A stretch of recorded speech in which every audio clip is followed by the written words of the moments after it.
안녕하십니까. 오늘은 2025년 8월 29일 금요일입니다. 아침 저녁으로 날씨가 많이 시원해졌죠. 오늘도 난세의 영웅 흑행령을 아십니까? 32쪽부터 읽어보겠습니다. 출산율을 높이려면 우선 결혼을 할 수 있도록 조건을 갖추어 주어야 한다. 매달 생활이 될 수 있을 정도의 돈이 국가에서 나온다면 취업을 못한 상태에서도 결혼을 할 수 있다. 그 다음 결혼을 하는 사람들에게 결혼 비용은 물론이고 자그마한 전셋집이라도 마련할 수 있도록 국가가 자금 지원을 해야 한다. 이것은 국가와 민족의 미래를 위한 투자로 보아야 한다. 그리고 아이를 낳으면 신생아 한 명당 5천만 원 정도를 가정에 직접 지원해야 한다. 급락하는 신생아 수의 그래프를 상향 곡선으로 전환하려면 과감한 투자가 필요하다. 그렇게 되면 아이를 낳는 가정이 급증할 것으로 생각한다. 이때 아내가 집에서 육아에 전념하는 경우에는 양육수당을 주어 가정 경제를 지원하면 가정도 안정되고 아이의 정서 교육에도 좋으므로 10년 정도 육아 기간에는 그러한 방안을 시행하는 것이 바람직하다.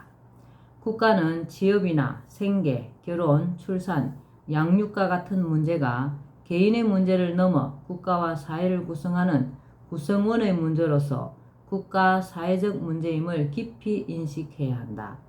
국민의 행복은 물론 국가의 존립과 민족의 존속을 위해서 국가가 적극 나서서 과감히 투자해야 한다. 이러한 해법이 아니고서는 이 문제를 해결할 길이 없다고 생각한다. 현재 우리나라는 신생아 수는 줄고 노인 인구가 급속히 늘어 만 65세 이상 인구가 14%를 넘긴 고령 사회로 머자나 노인 인구가 20% 이상을 차지하는 초고령 사회가 될 것으로 내다보고 있다. 인구의 고령화는 많은 문제점을 내포하고 있지만 우선 노후 대책 문제가 가장 시급하다고 할 수 있다. 물론 정부에서도 이 문제에 관심을 갖고 대책을 세워오고는 있지만 장기적인 국민 전체의 노후 생계 대책은 여전히 미흡하다고 본다. 현재 전 국민 노후 대책으로 국민연금 제도가 시행되고 있는데 이는 노후 대책을 개인에게 맡기는 것으로 올바른 방법은 아니라고 생각한다. 국가의 주인인 국민에 대하여 노후에도 안정된 생활이 가능하도록 하는 것은 국가의 임무이다. 지금 시행되고 있는 국민연금은 국민에게 세금과 비슷한 부담을 줄 뿐만 아니라 기금 고갈 문제 때문에 수령 시작 연령이 점점 늦어지고 있고 2054년쯤이면 기금이 완전 바닥날 것이라는 예측이 있을 정도로 불안전한 제도이다. 따라서 이러한 제도는 점차 없애가야 할 것으로 생각한다. 그 대신 국가가 젊은 시절 산업역군으로서 국가 경제 발전에 기여한 노년층의 공로를 생각하여 노후 수당을 주는 것이 바람직하다고 본다. 사실 이러한 제도는 내가 일찍이 내놓은 방안들 가운데 들어가 있는데 이미 박근혜 전 대통령 때 이 방안을 본떠 만 65세 이상이면서 재산이 하위 70%에 해당하는 노인에게는 매월 20만 원을 지급하기 시작하여 현재 30만 원 정도가 지급되고 있는 것으로 알고 있다. 그러나 그 금액은 여전히 적다고 본다. 매월 70만 원 정도는 지급하고 거기에 전 국민에게 지급하는 배당금 제도 같은 것이 함께 시행되면 노인들이 일자리를 찾으려 애쓸 필요가 없을 것은 물론 자식들로부터 대우도 받으면서 여생을 여유있게 보낼 수 있을 것이라 생각한다. 우리나라의 교육제도에 문제가 있다는 것은 누구나 인정하는 사실이다. 입시지옥, 창의성 말살, 사교육비 부담, 인성교육 실패 등이 늘 문제로 지적되고 있다. 모든 문제가 그렇지만 교육 문제를 해결하기 위해서도 접근법이 중요하다. 교육 문제는 아이들을 문제 해결의 중심에 두고 그들의 입장에서 문제를 바라보고 아이들을 사랑하는 마음으로 접근해야 한다. 학교 교육 문제의 핵심은 입시 제도이다. 입시 제도가 어떠한가에 따라 교육과 관련된 모든 것이 달라진다. 학생들 입장에서 대학 진학을 한두 번의 수능 시험으로 결정한다는 것은 문제가 있다. 시험 보는 날 컨디션이 좋지 않는 등으로 그동안 쌓은 자신의 실력을 제대로 발휘하지 못할 수도 있기 때문이다. 그리고 학교 공부는 물론 청소년 시절의 생활 전부가 입시에 매이게 되는 것은 바람직하지 않다. 따라서 수능 시험은 폐지하고 대신 중등 과정 동안 적성과 소질에 맞는 한 과목만 시험을 보고 그 누적 점수로 대학 진학이 가능하도록 입시 제도를 고치면 합리적이면서 입시를 위한 과열 경쟁이 사라지고 학생들이 자신의 적성과 소질에 맞는 대학에 들어갈 수 있다. 이때 나머지 과목은 수업만 받게 하면 청소년들이 입시 지옥에 시달리지 않음으로써 그들의 정서와 건강을 지킬 수 있다. 또 사교육비도 줄일 수 있다. 그 외에도 그간 해결되지 못한 교육의 고질적인 문제들이 해소될 것이라고 본다. 이렇게 하는 것이 교육이 나아가야 할 올바른 방향이라고 본다. 교도가 아니라 범죄 수법 전수가 이루어지는 교도소를 중범죄인을 수용하기 위한 한두 군데를 제외하고 모두 철폐하여 범법자들을 교도소에 수감하는 대신 벌금을 내게 함으로써 범죄율을 낮추고 예산을 절약할 수 있다. 이때 벌금이나 범칙금은 재산에 비례하여 재산이 적은 시민층의 생계행 범법에 대해서는 금액을 적게 하고 사회 인프라와 국민을 통해 부를 쌓게 된 부유층에게는 사회적 책임과 형평성을 고려하여 재산에 비례해 벌금이나 범칙금을 내도록 하면 범법이나 범죄가 줄어들고 국가 재원이 늘어날 수 있다. 또 구시대의 유물인 징병제를 폐지하고 모병제를 시행하면 국민들의 병력 스트레스를 해소하고 병력 비리를 없앨 수 있으며 군의 전투력을 향상시킬 수 있고 실업난 해결에도 기여하게 할 수 있다. 또한 6.25 전쟁, 베트남 전쟁 참전용사와 파독 광부, 파독 간호사 등 나라와 민족을 위해 희생하고 봉사한 애국자들에게 상당한 금액으로 보상하고 매월 애국수당을 지급하면 본인이 사망한 경우에는 직계 가족이 받을 수 있도록 하는 식으로 애국자들을 우대하면 군인들의 사기와 애국심이 고양되어 전투력이 증강되고 국민들의 애국심도 진작시킬 수 있을 것이다. 이 외에도 우리나라의 산적한 문제들을 해결하기 위한 여러 가지 방법이 있다. 사회, 경제적 문제들을 해결해 갈 때는 해결 원칙이 있다. 여러 복잡한 문제들은 하나씩 떼어내어 단편적으로 다루면 해결이 쉽지 않다. 하나의 문제를 해결하면 다른 문제가 발생하는 경우가 많기 때문이다. 따라서 전체적이고 거시적인 시각에서 미래를 내다보며 문제들을 함께 통찰하고 분석하여 해결책을 모색할 필요가 있다. 해결 방안은 추상적이어서는 안 되고 구체적일수록 좋다. 문제 해결에 소요되는 예산에 대해서도 국민에게 부담을 주는 방법이 아니라 새로운 세원을 찾거나 불필요한 예산 지출을 줄이는 방법을 택하여야 한다. 물론 앞서 언급한 나의 일단의 여러 방안들과 같이 경제를 일으켜 부를 늘리려면 세수를 증대해 나가는 방법이 있다면 그보다 좋은 방법은 없을 것이다. 문제들에 대한 해결 방안들이 메커니즘으로 연결되어 하나의 시스템으로 작동하도록 하여 모든 문제가 무리 없이 해결되고 시너지 효과까지 낼 수 있도록 한다면 이러한 해결 방법은 최고의 방법이라고 할 수 있다.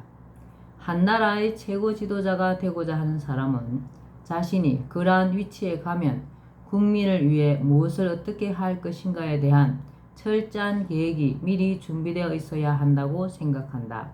말하자면 국가 경영 청사진을 갖고 있어야 한다는 것이다.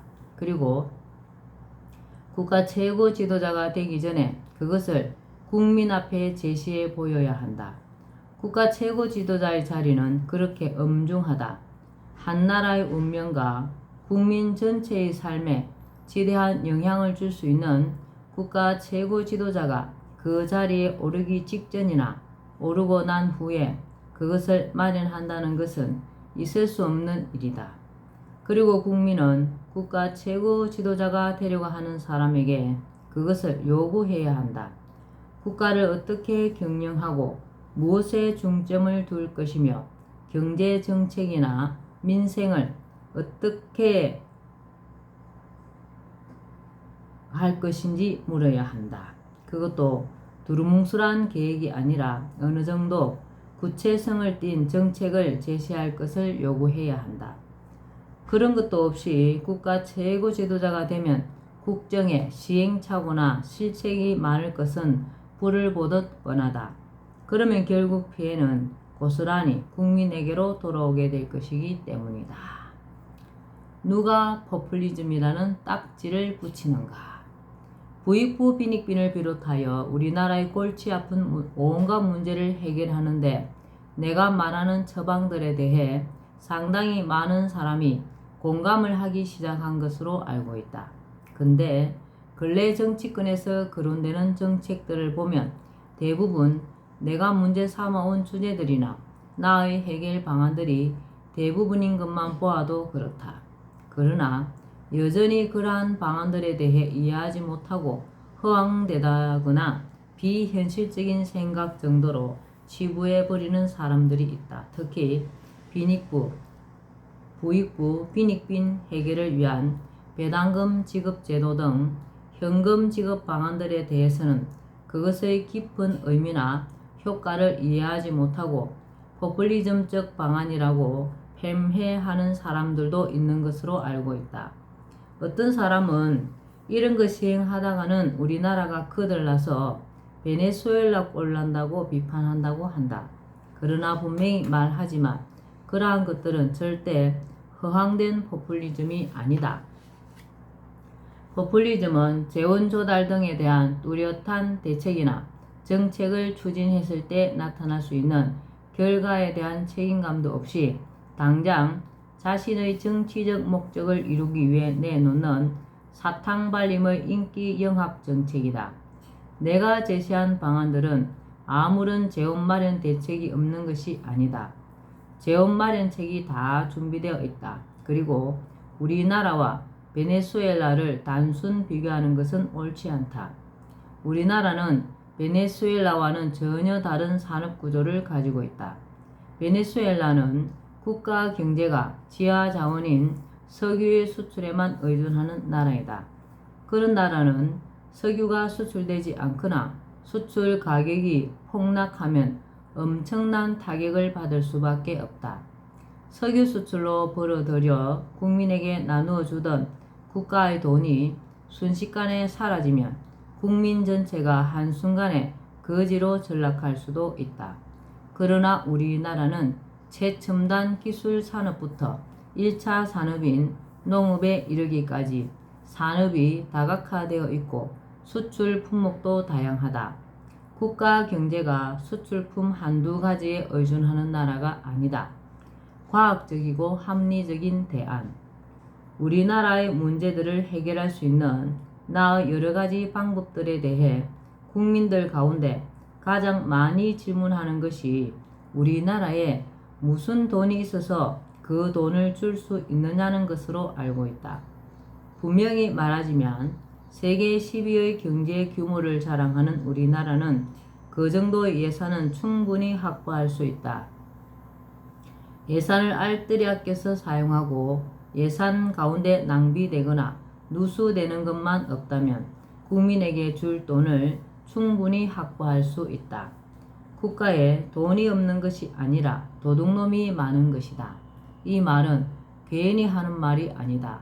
이재명 경기지사도 성남시장 시절 한 토론회에 나와 내가 허경영 선생을 가장 존경하는데 국가에 돈이 없는 것이 아니라 도둑놈이 많은 것이다. 이 말은 100% 맞는 말입니다. 라고 한 적이 있다. 또 최근 그는 전 국민에게 연간 100만 원을 지급하겠다는 기본소득 공약을 발표했다.